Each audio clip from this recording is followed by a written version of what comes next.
ரமலானுடைய மாதம் எதுக்கு தெரியுமா? உன்னை சுற்றி உள்ள ஷைத்தானால நான் கண்ட்ரோல் பண்ணிட்டேன்ப்பா, நீ எப்படி இருக்க நீயே வந்து தெரிஞ்சுக்கோ. சரிங்களா? இப்போ நமக்கு ஒரு சுய பரிசோதனை. சரிங்களா? நம்ம இந்த ரமலானுடைய மாதத்தில் இப்போ நம்ம என்ன சொல்லுவோம், சாதாரண காலத்தில் ஒரு ஃபோன் எடுத்தோன்னா அந்த ஃபோனை தவறான வழியில் யூஸ் பண்ணுறவங்களெல்லாம் என்ன சொல்லுவோம், ஷைத்தான் வழி கெடுக்கிறான் அப்படின்னு சொல்லுவோம்.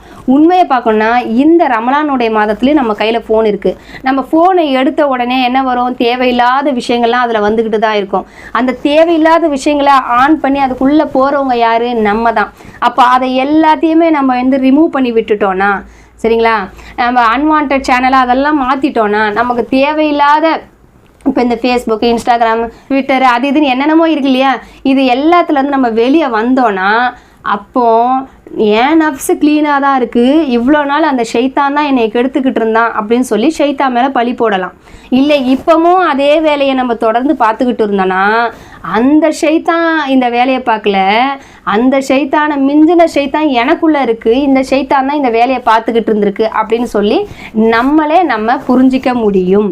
சரிங்களா? அதுக்கு மேலே இந்த ரமலானுடைய மாதத்தில் ஷைத்தான் விலங்கிடப்பட்டிருக்கு அப்படிங்கிறத இன்னும் ஒரு இலக்கண விதத்துலேயும் நம்ம புரிஞ்சுக்கணும்னா என்னென்னா, இந்த ரமலானுடைய மாதத்தில் கண்டிப்பாக இறைவனை அஞ்சுற ஒவ்வொருவரும் நிறைய இபாதத் செய்ய ஆரம்பிப்பாங்க. எப்பவும் செய்கிற இபாதத்துக்களை விட நிறைய இபாதத்து, நிறைய பாவ மன்னிப்பு, நிறைய திக்ரு செய்வாங்க, நிறைய குரான் ஓதுவாங்க.